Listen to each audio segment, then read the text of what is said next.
Assalamualaikum warahmatullahi wabarakatuh.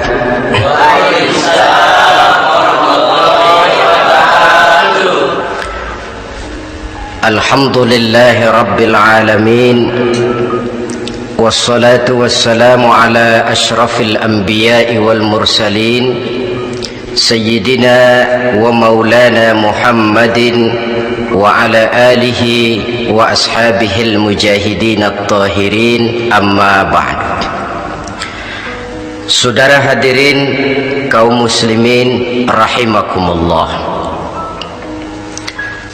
Sebagai yang kita maklum bahwa Islam bertujuan memelihara kemuliaan manusia yang diciptakan fi ahsani takwim, dalam bentuk yang paling sempurna. Arak atau minuman keras jelas merupakan hal yang merusak dari berbagai aspek kehidupan, entah kesehatan tubuh, entah pertumbuhan akal, ketentraman rumah tangga, ketentraman masyarakat, bangsa dan negara. Cobalah sejenak kita adakan penyelidikan. Kalau masuk kita ke dalam penjara, melihat sel-sel di sana, berapa banyak yang mendekam di sel karena urusan minuman keras. Masuk kita ke rumah sakit, berapa banyak yang dirawat akibat minuman keras, akibat stres yang dialaminya. Berapa banyak rumah tangga berantakan, berapa banyak pembunuhan terjadi, pemerkosaan terjadi akibat daripada minuman keras ini. Yang paling ironi kalau dia sudah menyerang anak-anak muda kita, padahal kita tahu remaja pemuda adalah bentuk miniatur daripada kehidupan suatu bangsa. Akan bagaimana warna Indonesia 20, 30, 40 tahun yang akan datang, remaja dan pemuda kita jawabannya. Bahkan dari segi agama pun, akan bagaimana warna Islam di Indonesia 20, 30 tahun yang akan datang, remaja itu pula jawabannya. Karena itu tidak terlalu berlebihan kalau saya berkata bahwa untuk menghancurkan Islam di Indonesia ini tidak perlu menghancurkan pondok pesantren, tidak perlu menutup masjid, melarang pengajian, menyegel musola, tidak perlu. Untuk menghancurkan Islam di Indonesia cukup dengan meracuni remaja, pemuda-pemudi Islam di Indonesia. Kalau mereka sudah diracuni, dijauhkan dari agamanya, masalahnya tinggal menunggu pergantian generasi. Maka yang jadi pilot proyek jelas remaja, pemuda, termasuk dengan menanamkan pengaruh minuman keras. Ditanamkan ke tengah remaja kita ini untuk jauh dari tuntunan agama. Hei pemuda-pemuda Islam, kalau kau mau jadi pemuda modern, jangan dekat-dekat ke masjid. Masjid khusus 60 tahun ke atas. Sepertinya di depan masjid itu ada papan pengumuman masjid khusus 60 tahun ke atas. Baca Quran kolot. Seiring dengan itu lalu modernisasi diartikan dengan westernisasi. Kau tidak akan bisa jadi pemuda modern sebelum semua yang datang dari barat kau telan mentah-mentah. Kau harus bisa bergaul seperti orang barat, berumah tangga macam orang barat, makan minum seperti orang barat. Kalau nyanyi lagu barat yang orang lain gak ngerti, kamu juga gak tahu.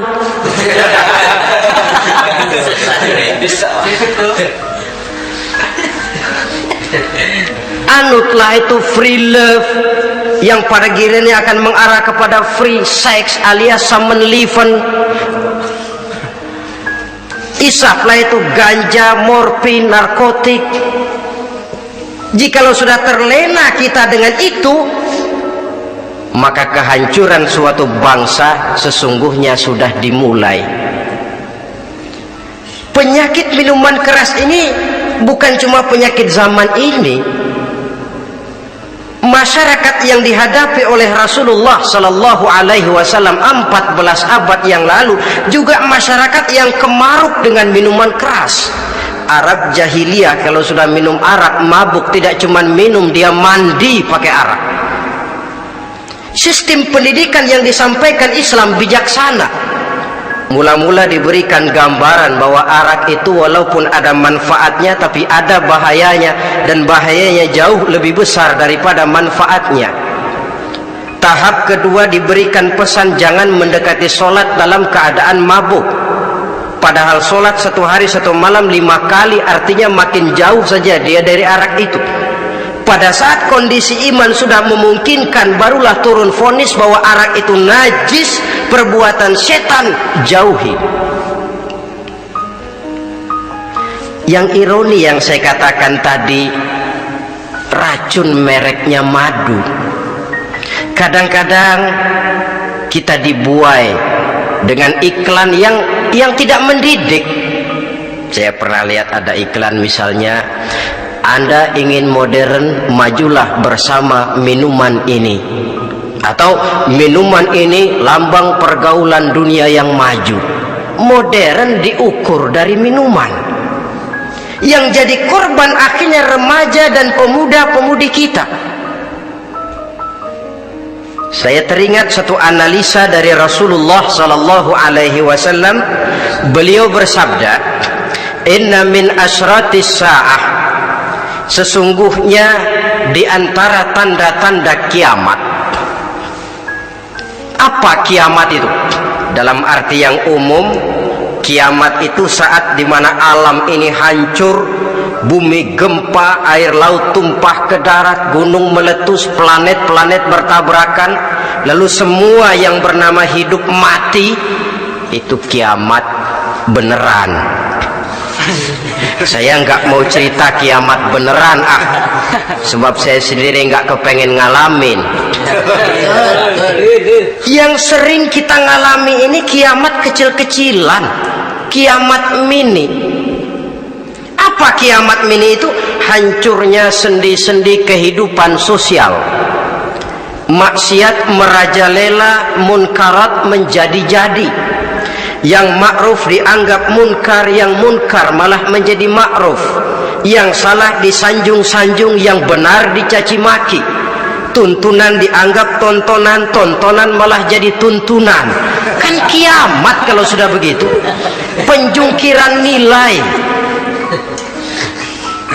Kenapa hal semacam ini bisa terjadi? Penyebabnya kata Nabi, pertama ayyurfa'al ilmu. Ilmu diangkat oleh Allah. Bagaimana cara Allah mengangkat ilmu dan apa maksudnya itu?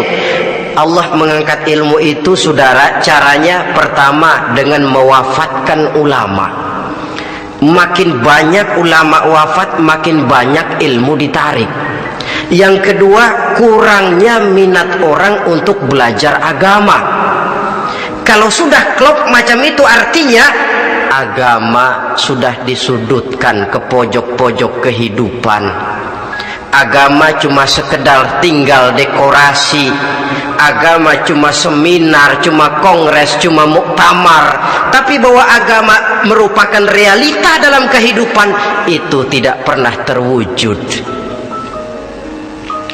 Kalau ulama sudah tiada, minat orang belajar agama berkurang, maka ajaran Allah tidak lagi didenungkan orang. Dikala itu wa yudharal jahlu, akan muncullah kebodohan. Nampak kebodohan di mana-mana.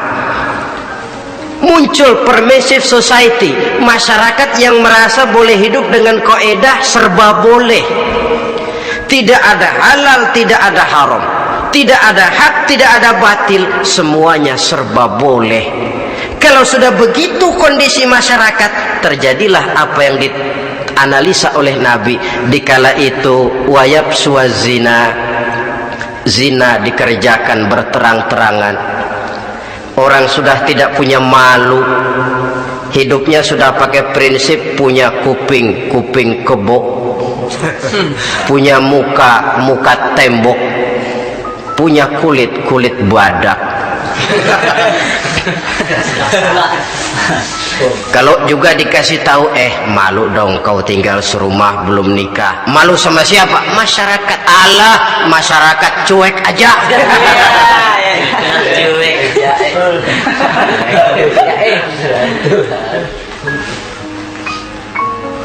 Bukankah realita kalau kita ikuti surat-surat kabar, berapa banyak sudah gadis-gadis bergelimpangan jadi korban, berapa banyak bayi-bayi yang lahir ke alam ini tanpa harus tahu kemana dia mesti manggil bapak, yang akhirnya mengalami ketrakisan, dimasukkan ke dalam kantong plastik, dibuang ke tempat sampah.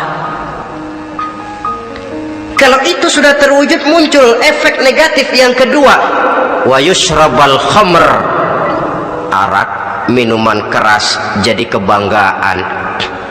Anak muda belum nyohor kalau belum bisa mabuk.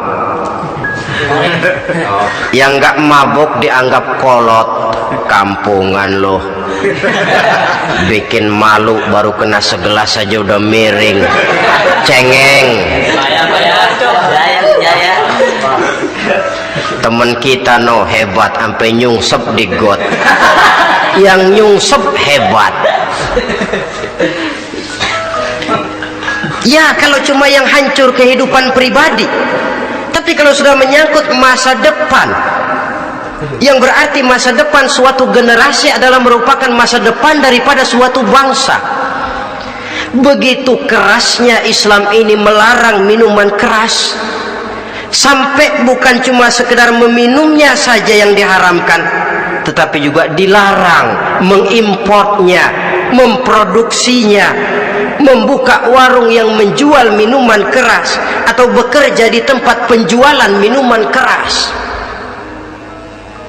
Ada juga yang nyerempet-nyerempet, Pak, kalau sedikit kan nggak apa-apa, nggak mabuk ini. Nah, saya ingatkan hadis Nabi diriwayatkan oleh Imam Ahmad, Abu Daud dan Tirmizi. Nabi bersabda, ma askara katsiruhu faqaliluhu haramun. Apa yang banyaknya menyebabkan mabuk, sedikitnya pun tetap haram hukumnya. Memang barangkali mungkin ada manfaatnya, tetapi bahayanya jelas lebih besar ketimbang manfaat yang bisa timbul daripada jenis minuman keras itu sendiri. Dalam hadis lain Nabi pesankan, man kana yu'minu billahi wal yawmil akhir fala yaq'udu ala ma'idatin taduru 'alaiha al-khamru. Siapa yang beriman kepada Allah dan beriman kepada hari akhirat, jangan dia duduk di dalam satu pertemuan yang di dalam pertemuan itu diedarkan minuman keras. Masuk ke dalam lingkungan macam itu saja tidak diperkenankan. Kenapa? Asyariku fi syarri syarrun. Bersekutu dengan kejahatan, jahat juga hukumnya. Semalam kamu mabuk ya? Enggak, temen, saya cuma ngebeliin aja kok. Apalagi ngebeliin.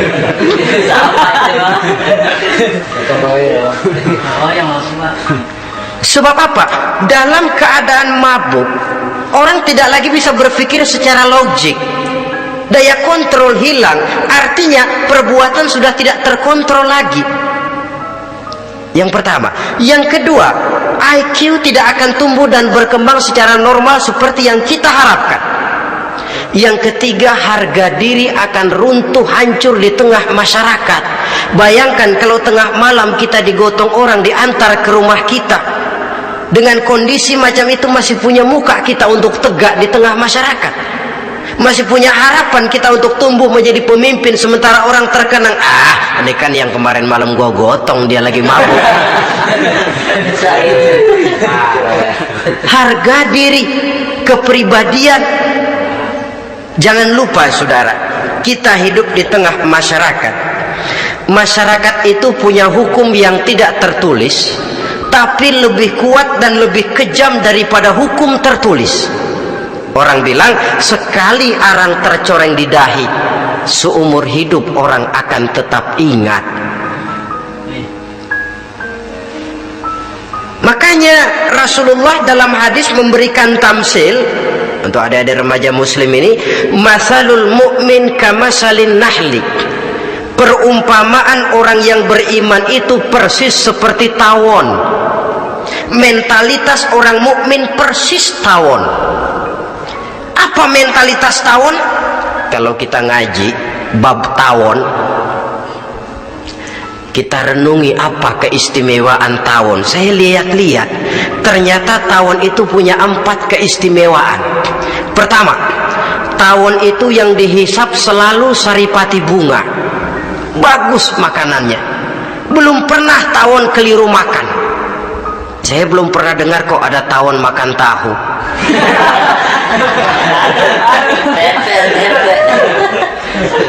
Yang dimakan selalu saripati bunga. Artinya apa? Orang mukmin perutnya itu perut selektif. Yang dimakan yang baik-baik, yang diminum yang baik-baik. Yang baik menurut agama itu adalah yang halal, thayyibat. Perutnya selektif, bukan perut asbak. Kalau asbak puntung apa saja masuk ke dalamnya, tapi mukmin perutnya ini selektif. Daging kambing masuk, tahu masuk, kangkung masuk, kodok minggir, air kelapa minum, kopi minum. Tapi kalau sudah berbau minuman keras, minggir. Sebab apa? Makanan dan minuman yang kita masukkan ke dalam perut besar ini akan digiling dalam perut besar, akan melahirkan energi, menggerakkan sel-sel pembuluh saraf. Kalau makanan dan minuman itu terdiri dari yang haram, energi yang ditimbulkan olehnya energi yang haram, mempengaruhi sel-sel pembuluh saraf. Orang akan cenderung berpikir yang haram kalau terlalu sering memakan makanan haram. Kalau sudah berpikir kepada yang haram, perbuatan pun akan mengarah kepada yang haram juga. Contoh kecil aja dah, ada nggak maling mikirin majelis taklim? Karena yang dimakan lebih banyak yang haram, yang dipikir paling-paling nanti malam rumah siapa lagi nih ya. Sudah mengarah ke sana.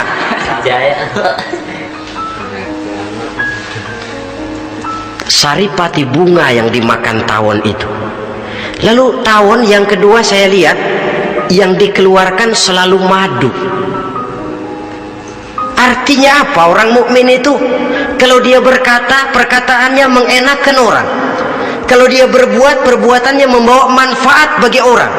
Kalau kakinya melangkah tentu ke tempat yang ada gunanya. Yang dikeluarkan madu, bukan racun. Indah tawon itu. Yang ketiga, tawon saya lihat kemanapun dia hinggap tidak ada dahan patah. Artinya apa? Orang mukmin dimanapun dia tinggal, kemanapun dia pergi, pantang jadi biang kerok buat lingkungannya, pantang menimbulkan kerusuhan dan keonaran. Tidak ada cabang patah dimanapun tawon hinggap. Tapi juga yang keempat, saya lihat-lihat tawon itu jangan coba-coba diusik. Satu kali dia diusik, kemana orang lari? Nyilem masih ditungguin. Tawon. Tapi kalau nggak diusik, nggak ada tawon usil ke pasar nyariin orang. Ketika dia diusik, inilah saatnya saya harus mempertahankan kehormatan diri saya. Dia pun bangkit. Artinya apa? Orang mukmin tidak boleh nyari-nyari musuh, tapi ketemu musuh tidak boleh lari. Musuh jangan dicari, bertemu pun jangan lari. Mentalitas orang mukmin seperti tawon, yang dimakan baik, yang dikeluarkan baik. Kemana dia tinggal tidak menimbulkan keonaran buat masyarakat, tapi juga sanggup menjaga dan mempertahankan kehormatan dirinya. Kalau konteksnya dengan masalah yang sedang kita bicarakan, minuman keras. Saya katakan tadi, kita kadang-kadang salah pilih, tertipu oleh racun yang bermerek madu. Ada minuman empuk, nyari yang keras, salah pilih. Ketahuan orang bikin pel buat anjing, manusia yang nelen, akhirnya miring kayak anjing. Saudara, mari kita renungi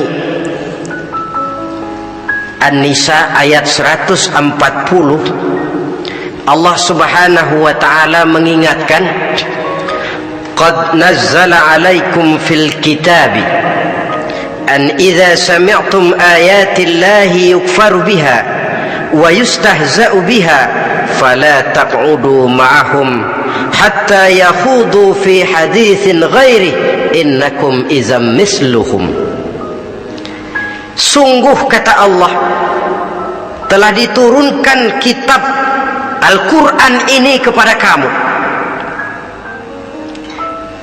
yang apabila kamu dengar ayat-ayat Allah itu diingkari orang, diejek-ejek orang, fala taqudu ma'ahum, jangan kamu duduk bersama orang-orang semacam itu. Bagaimana mengejek ayat-ayat Allah? Misalnya, tahu kalau minuman keras itu diharamkan, tapi masih minum juga, itu kan mengejek ayat namanya. Duduk di majelis semacam itu dilarang oleh Quran. Kenapa? Innakum izam misluhum. Kalau kamu juga duduk di majelis semacam itu, kau dan mereka sama saja, kata Quran. Sama saja. Tahu kalau minuman yang memabukkan itu diharamkan agama, tapi diminumnya juga mengejek ayat Allah. Duduk di tengah kelompok mereka berarti ikut mengejek ayat Allah. Dekat saja pun jangan, entahlah lagi sampai meminumnya. Maaf, bukankah Allah menurunkan Al-Quran kepada manusia? Kata Imam Al-Ghazali, persis, maaflah, seperti gubernur berkirim surat kepada Pak Lurah. Dalam suratnya Pak Gubernur bilang, Pak Lurah, tolong carikan tanah di daerah Kebayoran untuk sekolah 6.000 meter. Pak Lurah dapat surat dari Pak Gubernur, bangga bukan main. Itu surat sore, pagi, siang, malam dibaca, ditaruh di tempat yang tinggi, diberikan minyak wangi, mau diambil dicium dulu, dibawa dengan penuh hormat dan hati-hati. Tapi tanah yang dipesan Pak Gubernur tidak dicari-cariin. Penghargaan macam apa ini? Nanti Gubernur cek, Pak Lurah, siapa? Sudah terima surat saya? Sudah Pak, sudah. Bagus. Lalu bagaimana? Aduh Pak, surat Bapak sore, pagi, siang, malam saya baca. Bagus. Apalagi Lurah? Surat Bapak saya taruh di tempat yang tinggi Pak, saya pakaiin minyak wangi, mau saya ambil saya cium dulu, saya bawa dengan penuh hormat dan hati-hati. Bagus Lurah, kau memang hormat sama atasan. Cuman Lurah, tanahnya udah dicariin belum? Nah yang itu belum tuh Pak, belum. Kata Gubernur, bagus Lurah, besok berhenti lo ya.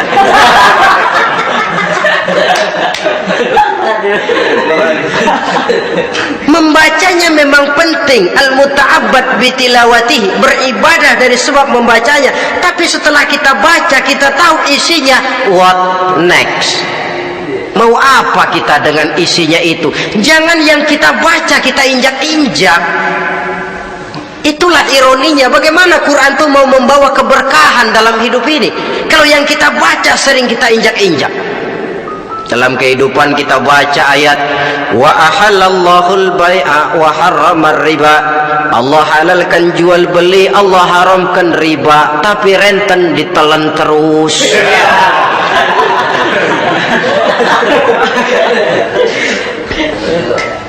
Kita baca ayat wa'tasimu bihablillahi jami'an wa la tafarraqu, berpegang teguhlah kamu kepada tali Allah, jangan bercerai-berai, tapi sesama muslim pelotot-pelototan jalan terus.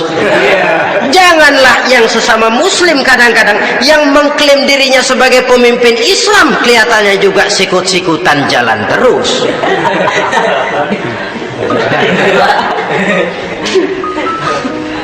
Sehingga tidak heran kalau orang bilang di bawah ngamalin ayat kursi sudah sampai di atas ayat hilang, tinggal kursi saja yang diamali.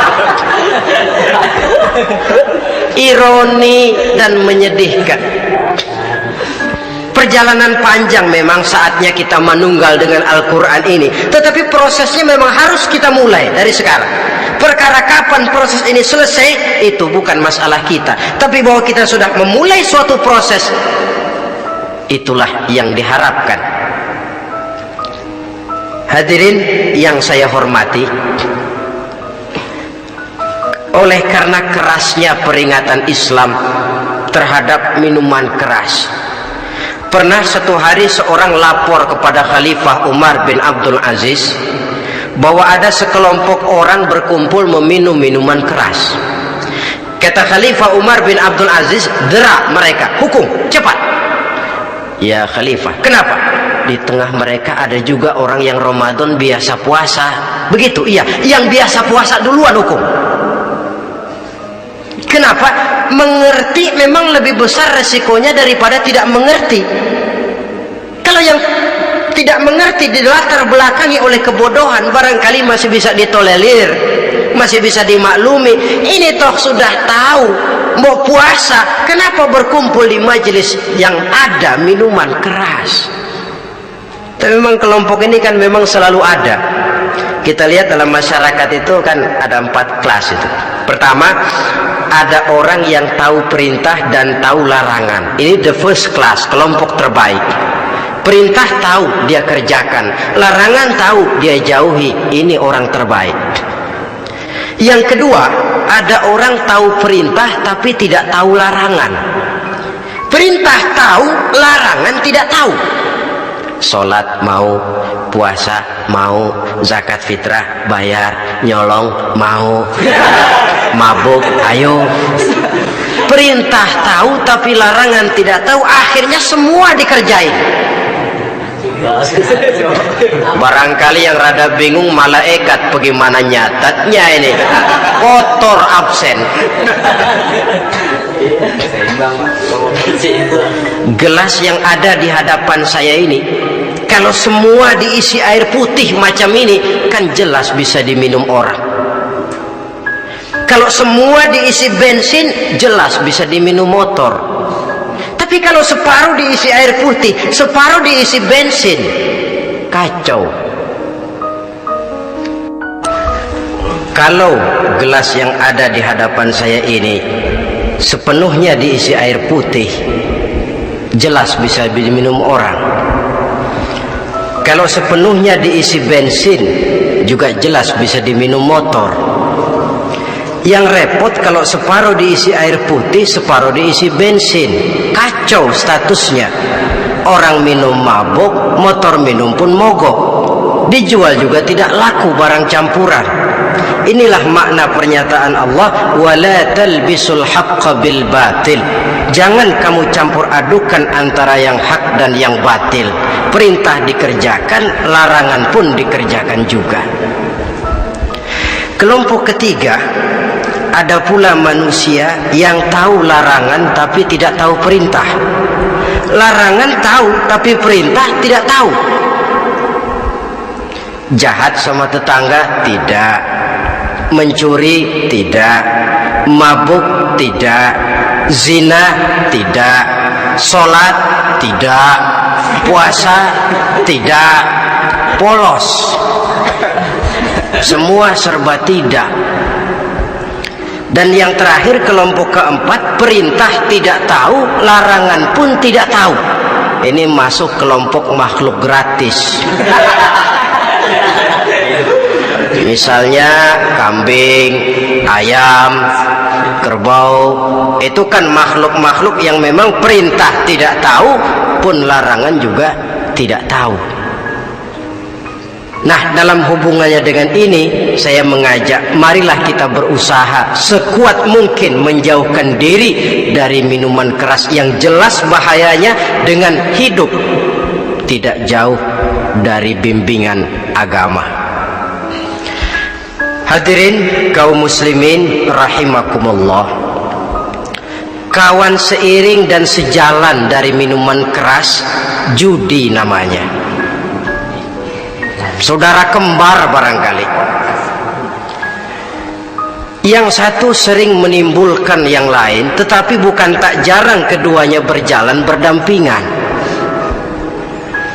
Posisi judi dan arak ini dalam Quran sama bahayanya. Apa sebab? Mentalitas judi adalah mentalitas sirkeless, lingkaran setan. Artinya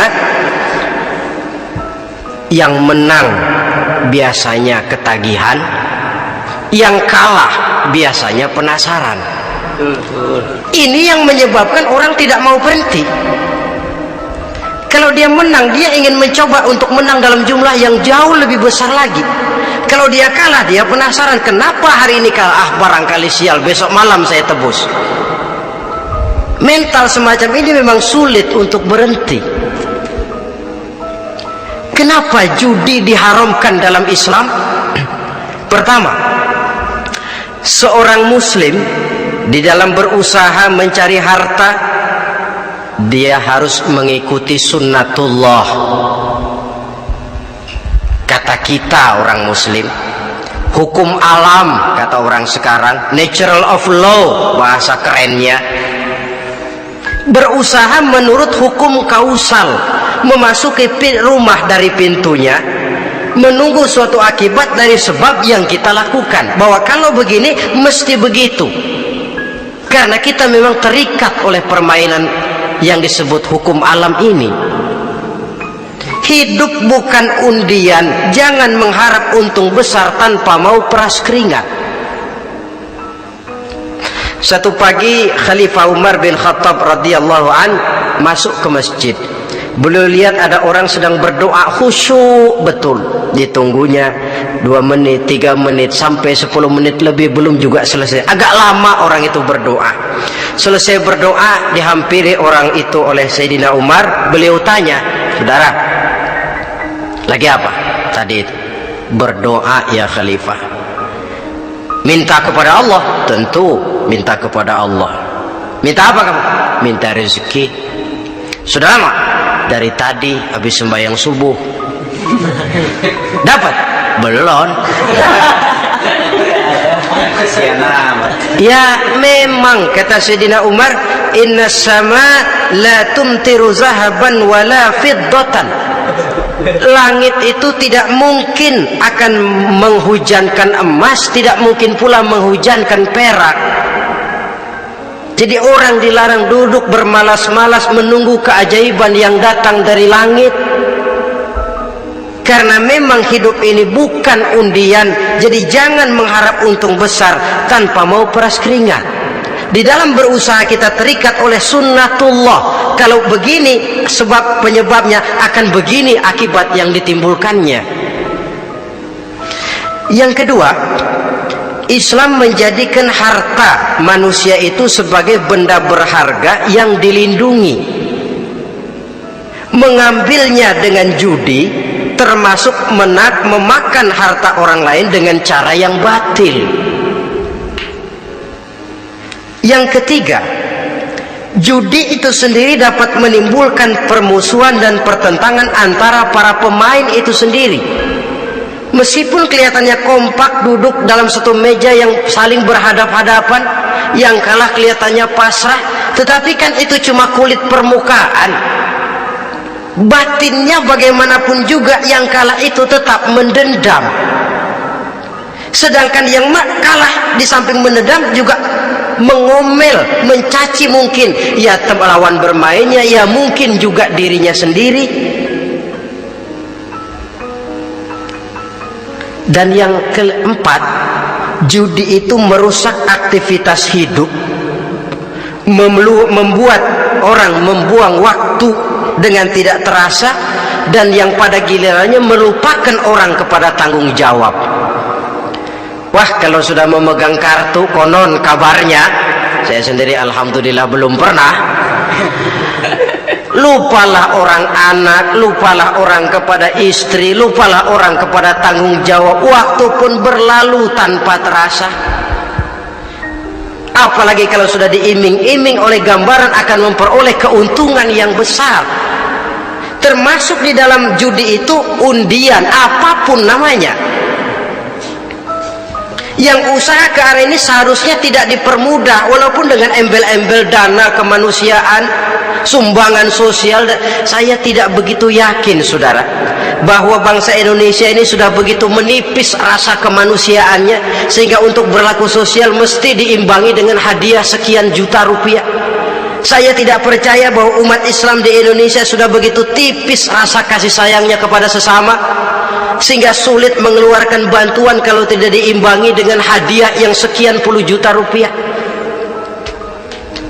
Yang saya khawatir apa? Pada gilirannya di negeri ini akan makin banyak penghayal-penghayal kelas berat, tukang-tukang lamun kelas tinggi, yang hidup cuma ngumpulin jikalau.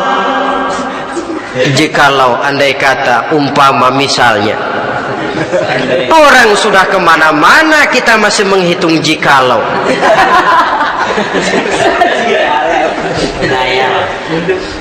Orang boleh saja mengharap burung terbang tinggi, tapi punai di tangan jangan dulu dilepas.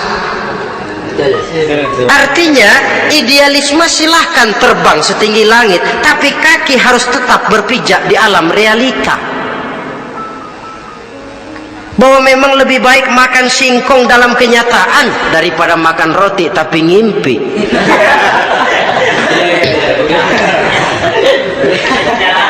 Kadang anaknya menangis, Pak minta jajan, ada uang 200 rupiah. Sudahlah, sabar, kau jangan jajan, nanti bapak beliin kalau tembus 100 juta nih.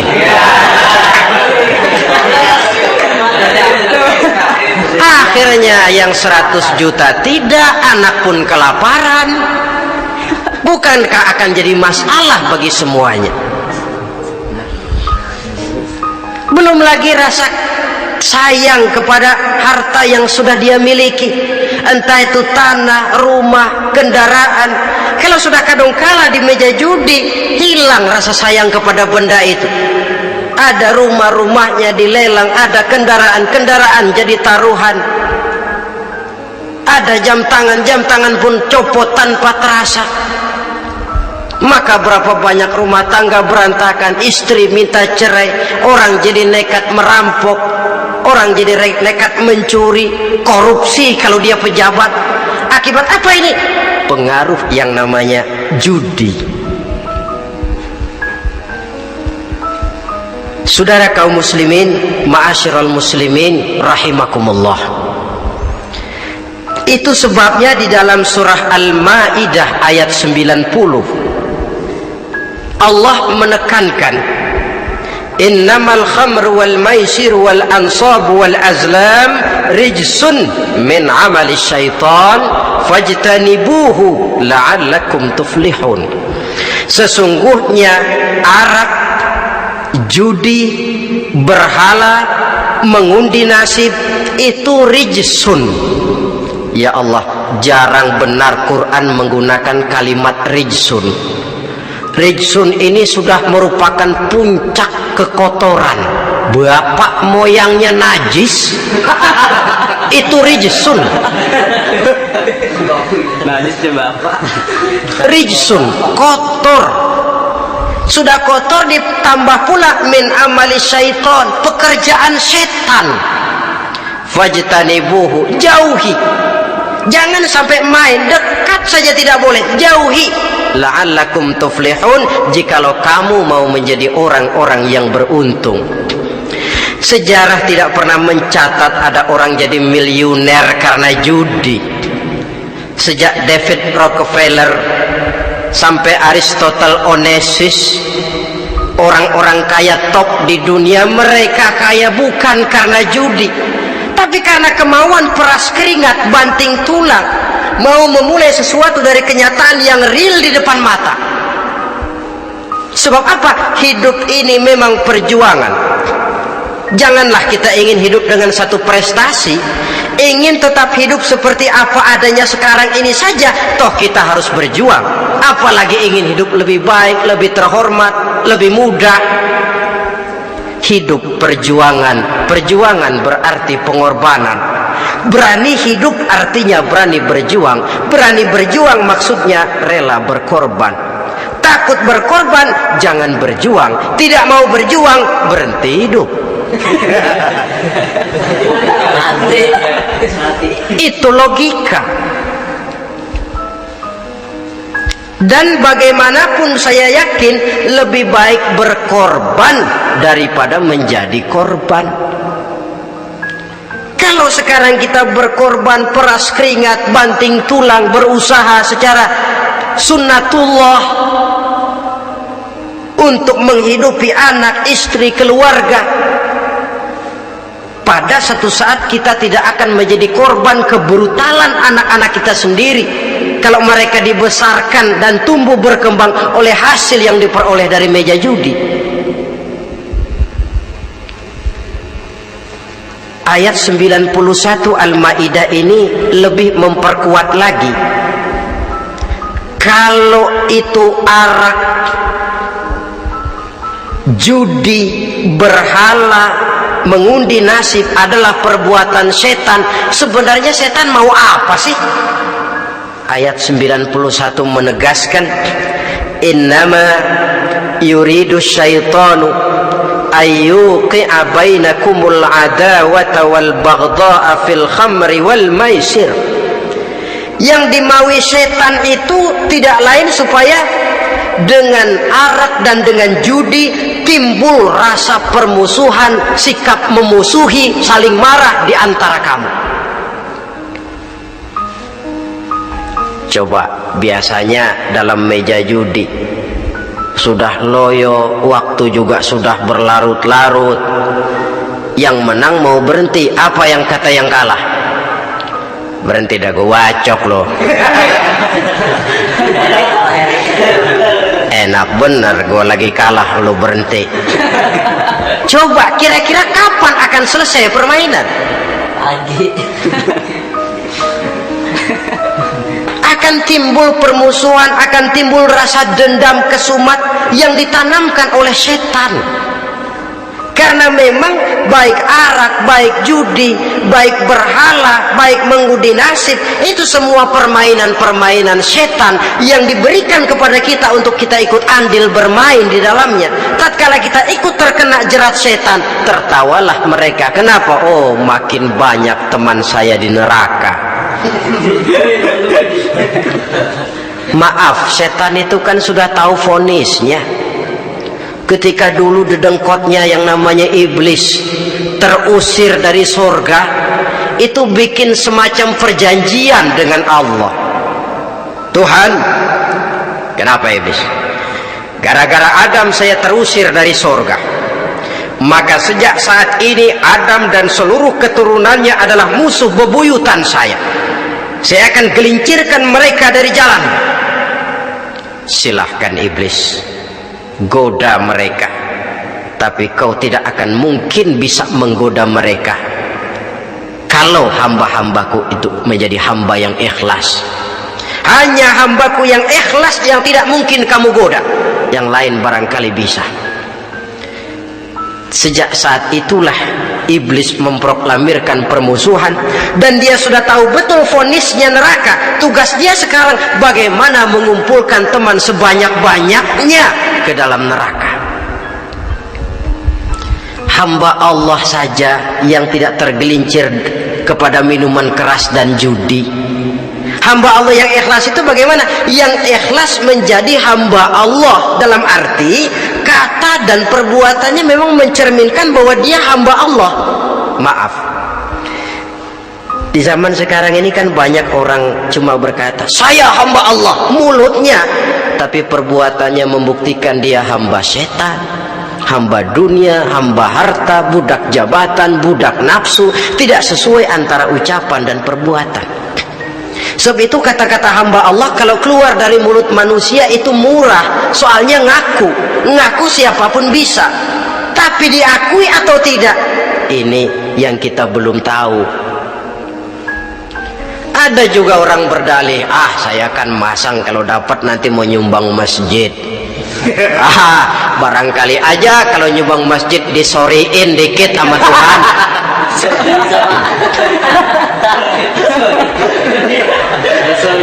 Apa bisa begitu?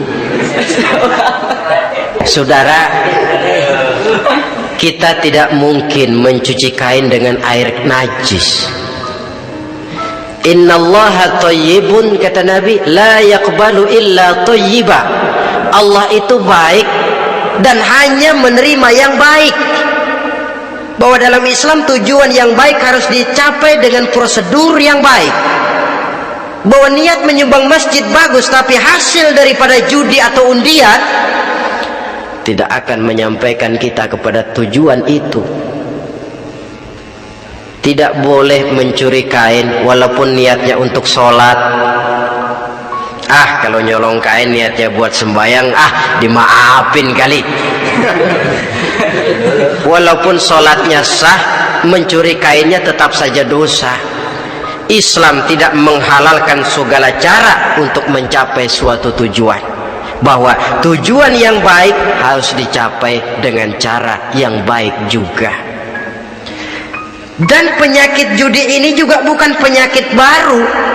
Sejak dulu masa jahiliyah judi mereka, saya kira kalau Las Vegas, kota judi Amerika saja barangkali masih kalah dengan cara judi jahiliyah dulu. Mereka kalau sudah judi itu uang, habis uang ada punya tanah pasang taruhan, habis tanah ada rumahnya dipasang. Apalagi yang ada, ternak unta dipertaruhkan, harta habis, rumah ludes, kebun binasa, ada istri juga dipasangin. Judi.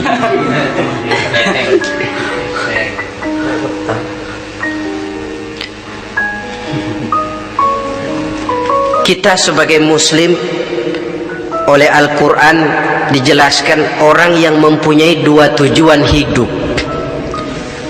Pertama, tujuan jangka pendek. Yang kedua, tujuan jangka panjang. Tujuan jangka pendek dunia dan seluruh isinya. Tujuan jangka panjang adalah akhirat dan ridho Allah. Ini yang terpantul dalam doa setiap kita, Rabbana atina fid dunya hasanah wa fil akhirati hasanah. Tercapai tujuan jangka pendek fid dunya hasanah dan tujuan jangka panjang wa fil akhirati hasanah. Untuk mencapai tujuan jangka pendek, merangkul dunia dan seluruh isinya, apa yang jadi modal utama? Pertama, pendidikan.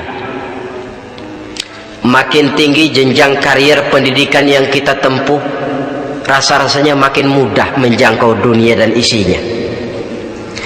Yang kedua, pengalaman. Tenaga expert masih tetap diperlukan. Makin banyak pengalaman, makin mudah menjangkau dunia. Yang ketiga, dan ini ada tapi tidak bisa dijadikan pegangan, faktor nasib, faktor kebetulan. Ada tapi tidak bisa dijadikan pegangan mutlak. Pendidikan, pengalaman, ingin menjangkau fid dunya hasanah, ini modal utama. Lalu untuk mencapai fil akhirati hasanah, prestasi ibadah. Bagaimanapun tinggi pangkat dan jabatan kita, bagaimanapun banyak gelar kita sandang, tanpa prestasi ibadah, nol besar kita dalam pandangan Allah. Itu sebabnya kita sholat. Jadi tidak beralasan kalau orang ditanya, kenapa sih kamu nggak sholat? Tetangga saya sholat melarat terus. Memang sholat itu bukan untuk mencari uang kok. Kalau ada orang yang rajin sholat, rezekinya kelihatan lancar, itu cuma sekedar persekot.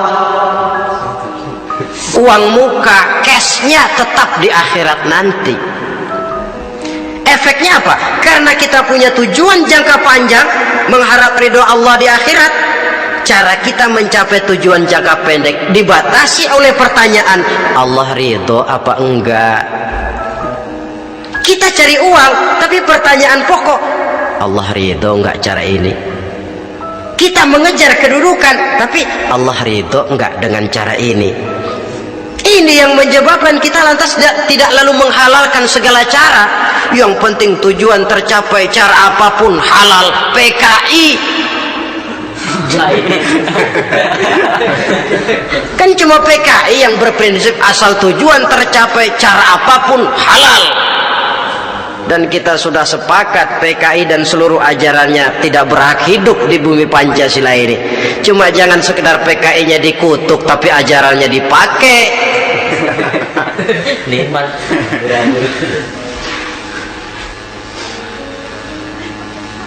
Nah, untuk mencapai dua tujuan ini, Islam mengajarkan sistem keseimbangan. Sehingga Nabi sabdakan, "I'mal lidunyaka ka'annaka ta'ishu abada, wa'mal li akhiratika ka'annaka tamutu ghada." Bekerjalah buat duniamu seolah-olah kau akan hidup untuk selamanya, tetapi bekerjalah untuk akhiratmu seolah-olah kau akan mati besok. Jadi kalau kita sudah sholat menghadap Allah, usolli fardul maghrib, Allahu Akbar, ingat seolah-olah kita akan mati besok supaya timbul khusyuknya. Tapi kalau kita sudah bekerja, kuliah, bekerja, belajar di tempat tugas, ingat seolah-olah kita akan hidup selamanya supaya timbul gairah kerja. Jangan dibalik. Di kantor ingat mati, lemas terus. Ngapain kerja sungguh-sungguh bakalan mati. Lagi sholat ingat Duta Merlin, Altiron Plaza, ya kacau. Salah pasang, tidak pada tempatnya. Untuk mencapai fid dunya hasanah ini, Islam mengajarkan tempuh jalur yang mengikuti sunnatullah. Itu yang dihargai oleh agama. Terikat oleh hukum kausal bahwa kalau ini yang saya usahakan hasilnya akan begini. Perkara nanti hasil tidak seperti yang kita harapkan, baik sangkalah kita kepada Allah. Sebab kita tidak tahu rahasia apa di belakang itu. Kadang orang mengeluh, habis saya rajin sholat tapi rezeki seret, berhenti aja dah.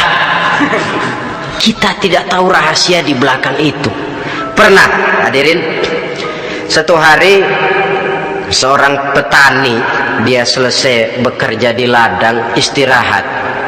Dia tidur di bawah sebuah pohon beringin. Di sebelah pohon beringin itu ada pohon labu. Dia berpikir, kalau saya lihat-lihat Tuhan nggak adil katanya. Masa pohon beringin pohonnya besar, buahnya kecil. Pohon labu pohonnya kecil, buahnya gede. Tuhan bukan arsitek ulung ini.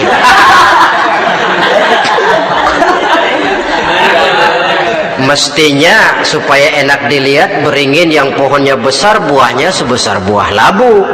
Pohon labu yang pohonnya kecil buahnya kecil saja sebesar buah beringin. Tidak adil Tuhan. Baru dia selesai berpikir Tuhan tidak adil, jatuh sebutir buah beringin tepat menimpa hidungnya. Dia terkejut. Astagfirullahalazim. Kalau begitu saya sadar katanya, Tuhan benar-benar adil. Coba kalau buah beringin segede buah labu, waduh kayak apa muka saya ini.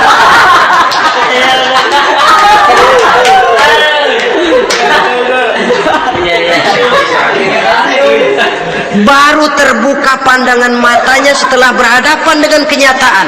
Baru keluar respek. Allah benar-benar adil.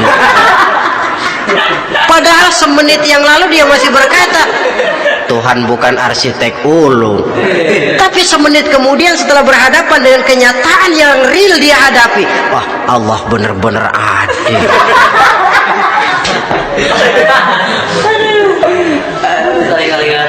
Itulah kehidupan ini.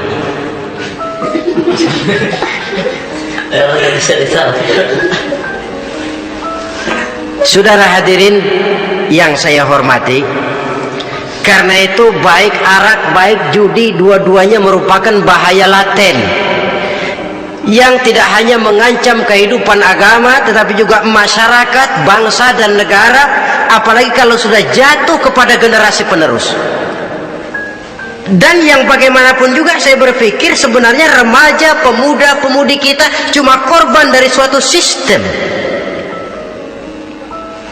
Sebab ini merupakan tanggung jawab bersama. Ulama mubalik macam saya paling wewenangnya cuma ngomong. Yang punya SK untuk memberhentikan pabrik minuman keras itu kan Menteri Perindustrian. Tangan-tangan eksekutif.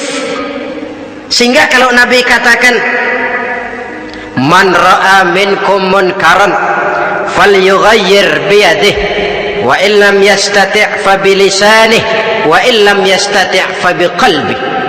Apabila salah seorang kamu melihat suatu kemunkaran termasuk minuman keras dan judi di dalamnya, rubah itu. Dengan cara apa? Kalau kau mampu dengan tangan, artinya power, kekuatan. Kalau dengan tangan tidak mampu, wah ini orang kalau gue pukul gue yang melintir nih. Umpamanya fabilisani, dengan lidah ngomong. Mas, saya senang sampean tinggal di sini, kampung kami tambah warga, tapi tolonglah jangan bawa pengaruh yang tidak baik. Kalau ternyata bicara pun tidak berani, fabiqalbi, cukup dalam hati, sekurang-kurangnya tidak ikut membenci kemungkaran dalam hati, itulah kadar iman yang paling lemah. Ini secara umum. Tapi kalau hadis ini kita mau adakan semacam, katakan description of job bahasa kerennya, kita adakan pembagian tugas. Siapa yang harus merombak kemungkaran dengan power? Penguasa, pemerintah, sebab dia punya aparat. Siapa yang merombak kemungkaran dengan lidah? Ulama, kiai, mubalik, ngomong. Siapa yang hanya mengubah kemungkaran dalam hati? Kita umumnya rakyat lemah ini, yang mau ngomong nggak berani tapi hati pegel. Nah, kalau sudah ada pembagian tugas semacam itu, insya Allah masing-masing akan berjalan pada relnya, dan pada akhirnya selamatlah kita, bangsa Indonesia, umat Islam pada khususnya, dari bahaya, baik bahaya minuman keras maupun bahaya judi. Menyelamatkan bangsa dan yang lebih lagi menyelamatkan masa depan kita. Sekianlah saudara pertemuan kita pada saat ini, mudah-mudahan ada manfaatnya. Terima kasih atas segala perhatian, mohon maaf atas segala kekurangan. Usikum wa nafsi bitaqwallah. Wassalamualaikum warahmatullahi wabarakatuh.